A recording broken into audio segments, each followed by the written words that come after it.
Hello नमस्कार, आप सभी का बहुत-बहुत स्वागत है हमारे चैनल पर। तो जैसा कि आप लोगों को ज्ञात होगा, आपके अपने चैनल के माध्यम से Hindi, TGT, PGT, net, JRF जैसी आदि एग्जाम की तैयारी कराई जाती है। साथ ही विभिन्न प्रकार के प्रतियोगी परीक्षा के सामान्य हिंदी पाठ की तैयारी कराई जाती है। जो लोग चैनल पर नए हैं, चैनल को सब्सक्राइब जरूर करें। वीडियो अच्छा लगे लाइक शेयर जरूर करें, साथ में बेल आइकन प्रेस करें, जिससे कि मेरा जो भी नया वीडियो आए उसका नोटिफिकेशन सबसे पहले आप तक पहुंचे।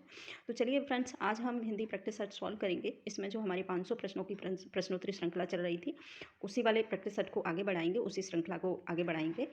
और उम्मीद करते हैं आपको ये वाले प्रश्न बहुत ही आपके लिए महत्वपूर्ण एवं उपयोगी होंगे। तो सभी से रिक्वेस्ट है, जो लोग चैनल पर नए हैं, जो लोग पहले से हमारे चैनल से जुड़े हुए हैं, सभी से रिक्वेस्ट है, सभी से निवेदन है, आप अपना स्कोर ज़रूर हमें कमेंट के माध्यम से मेंशन करेंगे। और दूसरी बात ये है कि अगर वीडियो अच्छा लगे तो लाइक शेयर ज़रूर करा करें। तो चलिए, पहला प्रश्न है हमारा। पहला 56 प्रश्न से हम अपने जो प्रश्न हैं उसको आगे वाले प्रश्नों को देखेंगे। 55 प्रश्न हो चुके थे इसमें, और 55 से आगे वाले प्रश्नों को सॉल्व करेंगे। तो पहला प्रश्न है, प्राणों का सौदा संस्मरण किसका है? ऑप्शन है श्री राम शर्मा का है, माधवी वर्मा का है, और रामनरेश त्रिपाठी, उपन्यास अस्क, 4 ऑप्शन है। तो आंसर हो जाएगा ए सही। श्री राम शर्मा के द्वारा ही ये महत्वपूर्ण संस्मरण लिखा गया है, प्राणों का सौदा। और श्री राम शर्मा है ना, शिकार साहित्य के लिए बहुत ही प्रसिद्ध रहे हैं, बहुत ही फेमस हैं शिकार साहित्य के लिए। तो ये भी शिकार साहित्य के लिए फेमस है श्री राम शर्मा। तो आंसर जो हो जाएगा हमारा फर्स्ट सही हो जाएगा, श्री राम शर्मा। इसके बाद नेक्स्ट दूसरा प्रश्न है, अंतर्नाद गद्य गीत किसकी रचना है? और ऑप्शन है बियोगी हर हैं, ब्रह्मदेव हैं, डॉक्टर रघुवीर साय हैं, दिनकर हैं, 4 ऑप्शन हैं। इसके साथ ही इसका जो आंसर हो जाएगा सी सही हो जाएगा। आंसर है रघुवीर साय। रघुवीर साय के द्वारा ही ये गद्य गीत लिखा गया है। और इससे पहले भी हमने एक प्रैक्टिस सेट में बताया था कि गद्य गीत जो है हमारे हिंदी साहित्य का ही एक पार्ट है। तो रघुवीर साय के द्वारा लिखा गया है। इसके बाद नेक्स्ट दूसरा प्रश्न है, ममता कालिया की आत्मकथा कितने शहरों में कितनी बार का प्रकाशन कब हुआ है? तो आंसर ऑप्शन है हमारे 2011 है, 2012 है, 2015 है, 2010 है, 4 ऑप्शन है। तो आंसर जो हो जाएगा बी सही हो जाएगा। 2012 में इनका महत्वपूर्ण ये आत्मकथा लिखी गई थी, आत्मकथा का प्रकाशन हुआ था ममता कालिया के द्वारा।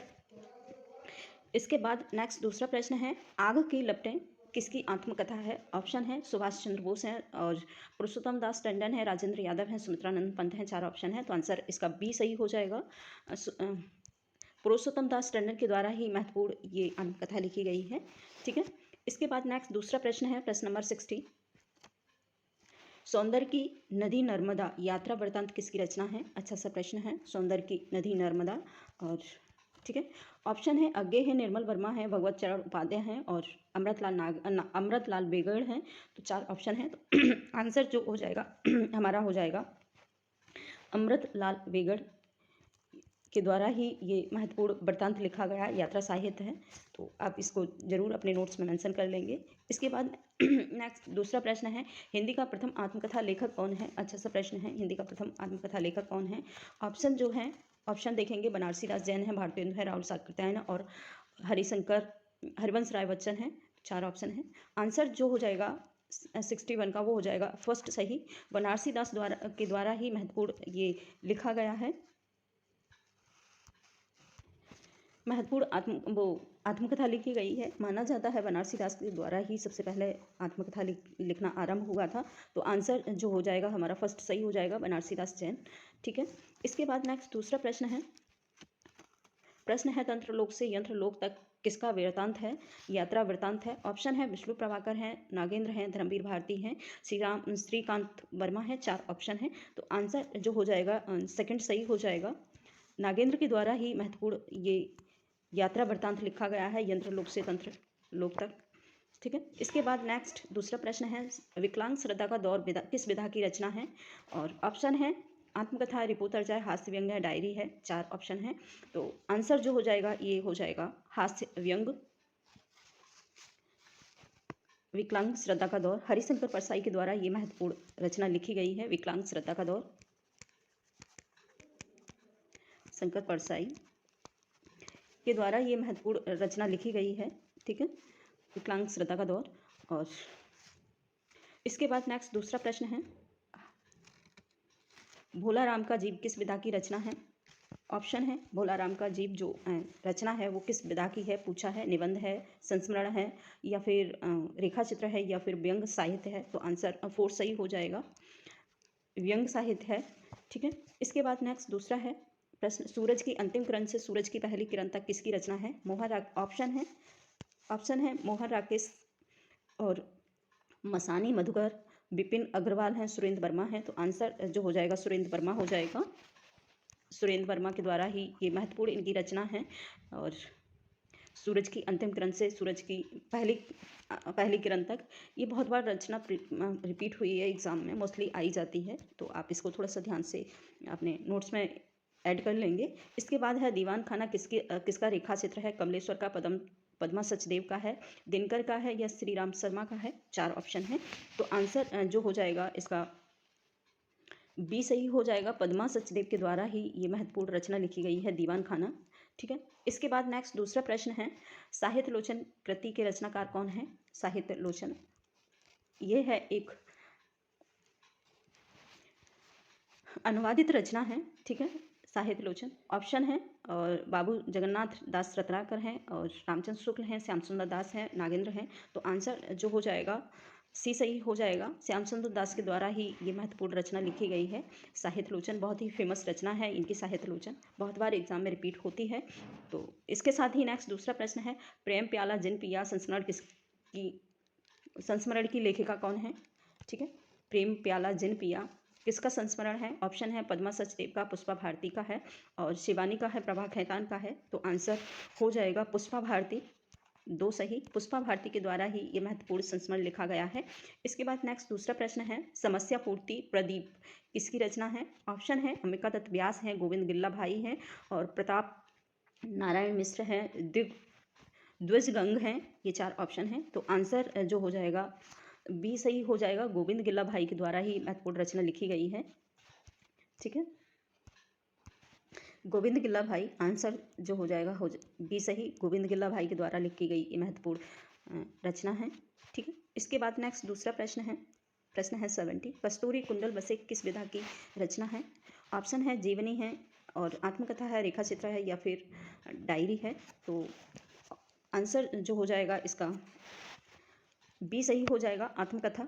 ठीक है, आत्मकथा ये मैत्री पुष्पा के द्वारा लिखी गई है, मैत्री पुष्पा। ठीक है, इसके बाद नेक्स्ट दूसरा प्रश्न है, मुक्तबोध की आत्मकथा के लेखक हैं, रचना है मुक्तबोध की आत्मकथा। ऑप्शन है विष्णुचंद्र शर्मा है, रामदरस मिश्र हैं, और रामलाल शर्मा है, तुलसी राम है। 4 ऑप्शन है। तो आंसर जो हो जाएगा विष्णुचंद्र शर्मा हो जाएगा, यानी कि फर्स्ट सही आंसर। विष्णुचंद्र शर्मा के द्वारा ही ये मुक्तबोध की आत्मकथा लिखी गई है, महत्वपूर्ण रचना है। इसके बाद नेक्स्ट दूसरा प्रश्न है 72, अर्धकथा किसकी आत्मकथा है। अर्धकथा ऑप्शन है नागेंद्र है, राजेंद्र यादव है, विष्णु प्रभाकर है, यशपाल है। तो आंसर जो हो जाएगा फर्स्ट हो जाएगा, नागेंद्र के द्वारा ही महत्वपूर्ण आत्मकथा लिखी गई है, अर्धकथा। ठीक है, इसके बाद नेक्स्ट दूसरा प्रश्न है, अंतिम अध्याय किसका संस्मरण है। ऑप्शन है शिवपूजन सहाय है, पद्मलाल पन्नालाल बख्शी हैं, और कमलेश्वर हैं, और परिपूर्णानंद हैं। 4 ऑप्शन हैं। तो आंसर हो जाएगा शिवपूजन सहाय, आंसर फर्स्ट शिवपूजन सहाय हो जाएगा। इसके बाद नेक्स्ट दूसरा प्रश्न है, स्मृतियों का छंद किसका संस्मरण है। स्मृतियों का छंद किसका संस्मरण है। ऑप्शन है रामनाथ अवस्थी हैं, अजीत कुमार हैं, रविंद्र कालिया हैं, रामदरस मिश्र हैं। तो आंसर जो हो जाएगा 4 सही हो जाएगा, रामदरस मिश्र के द्वारा ही ये महत्वपूर्ण लिखा गया है। ऑप्शन महत्वपूर्ण संस्मरण है रामदरस का ये स्मृतियों का छंद। तो आप इसको जरूर अपने नोट्स में मेंशन करेंगे, और सभी से रिक्वेस्ट है एक लाइक ज़रूर वीडियो को लाइक करा करें, और साथ ही कमेंट अपना बताया करें कि कौन सा जो प्रैक्टिस सेट ज़्यादा अच्छा है और क्यों अच्छा है। तो अच्छा लगता है काम करने में थोड़ा सा।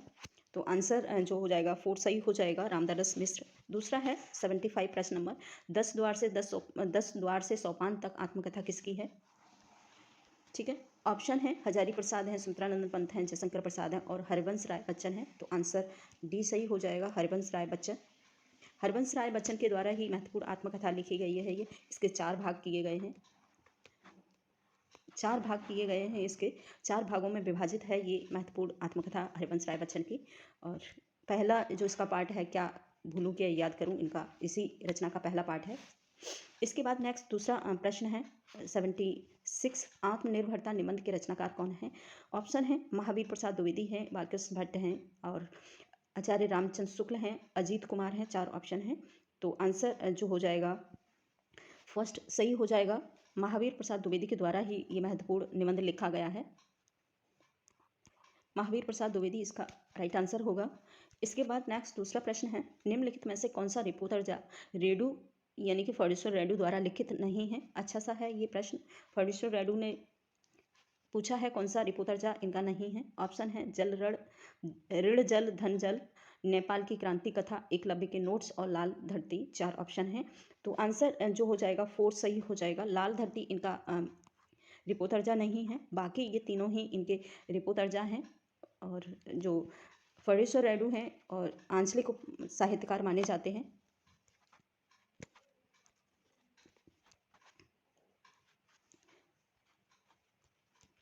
आंचलिक साहित्यकार माने जाते हैं।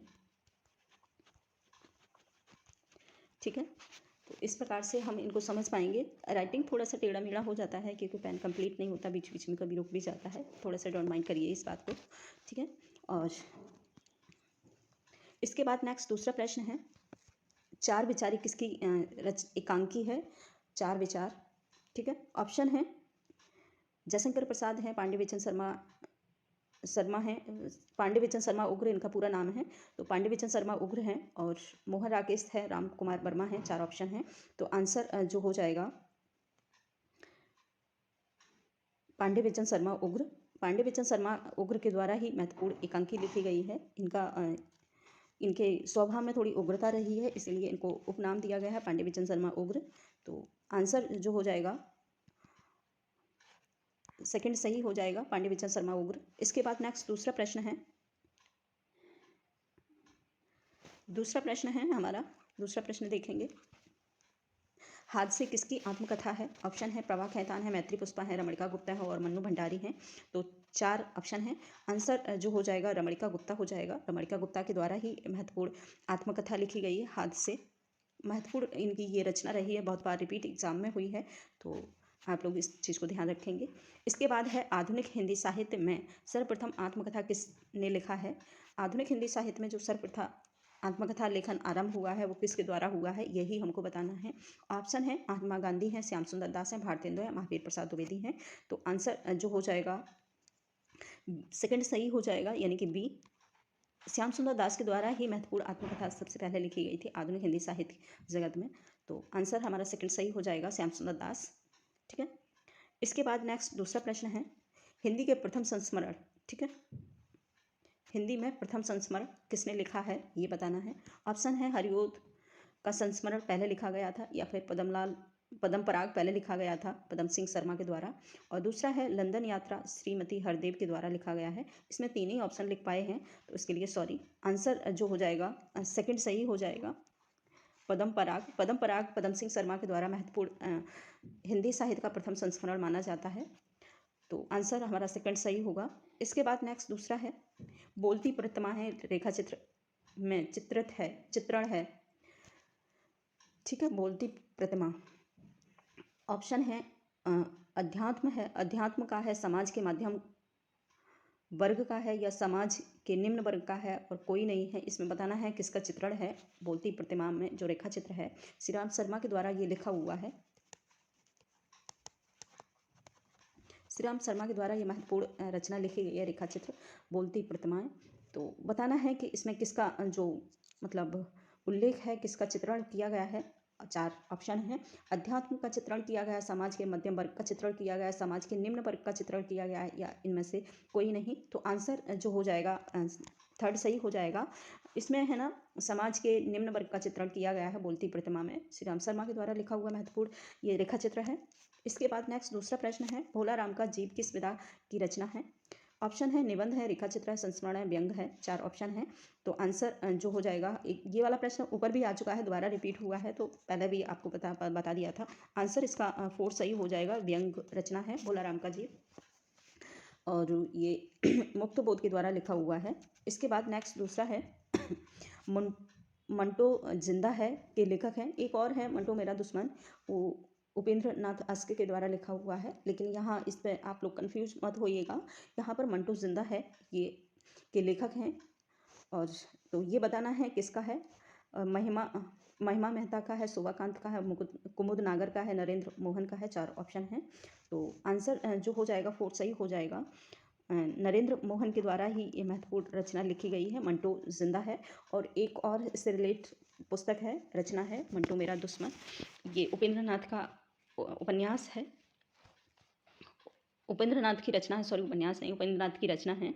और इसके बाद नेक्स्ट दूसरा प्रश्न है हमारा, नागेंद्र की अर्धकथा कौन सी विधा की रचना है। नागेंद्र के द्वारा जो अर्धकथा लिखी गई रचना है वो किस विधा पर आधारित है, ये बताना है।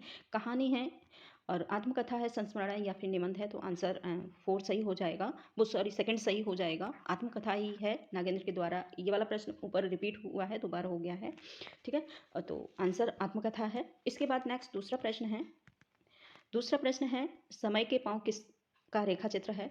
समय के पाँव, ठीक है। ऑप्शन है प्रकाश चंद्र गुप्त का है, विनय मोहन शर्मा का है, माखनलाल चतुर्वेदी का है, भीमसेन त्यागी का है। 4 ऑप्शन है।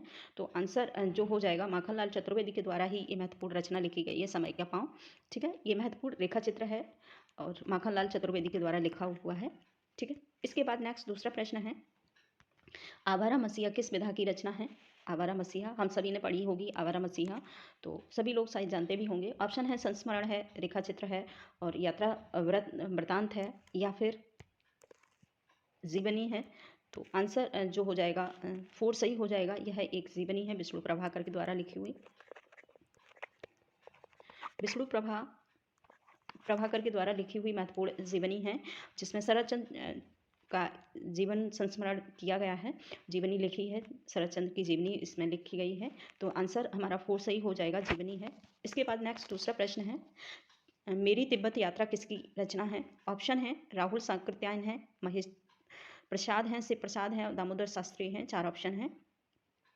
तो आंसर जो हो जाएगा राहुल सांकृत्यायन हो जाएगा। राहुल सांकृत्यायन के द्वारा ही महत्वपूर्ण यात्रा साहित्य लिखा गया है, मेरी तिब्बत की यात्रा। तो आंसर हमारा फर्स्ट सही हो जाएगा, राहुल सांकृत्यायन। इसके बाद है दूसरी रचना 89 है घुटन। यह आत्मकथा किसने लिखी है। घुटन मतलब घुटन आत्मकथा बताना है किसके द्वारा लिखी गई है। ऑप्शन है तुलसीराम है, माता प्रसाद है, धर्मवीर भारती है, रमाशंकर आर्य हैं। 4 ऑप्शन हैं। तो आंसर जो हो जाएगा रमाशंकर आर्य के द्वारा ही महत्वपूर्ण आत्मकथा लिखी गई है, घुटन। तो आंसर हमारा 4 सही हो जाएगा, रमाशंकर आर्य। इसके बाद लास्ट प्रश्न है रामचंद्र वर्मा जी ने महात्मा गांधी नामक जीवनी किस वर्ष लिखी थी। और बहुत अच्छा सा प्रश्न है कि रामचंद्र शुक्ल नहीं है, आप इसको थोड़ा सा ठीक से पढ़ेंगे। रामचंद्र वर्मा ने महात्मा गांधी नामक जीवनी किस वर्ष लिखी थी, ये बताना है। ऑप्शन है 1881 ईस्वी में, 1905 ईस्वी में और 1940 ईस्वी में, 1919 ईस्वी में। 4 ऑप्शन है। तो आंसर जो हो जाएगा थर्ड सही हो जाएगा। 1940 ईस्वी में ये महत्वपूर्ण रचना जीवनी लिखी गई थी रामचंद्र वर्मा के द्वारा, महात्मा गांधी। तो फ्रेंड्स आज इतना ही, और साथ ही अपना कमेंट्स जरूर ऐड किया करें, और अगर वीडियो अच्छा लगे तो एक लाइक शेयर जरूर करा करें। तो थैंक यू सो मच।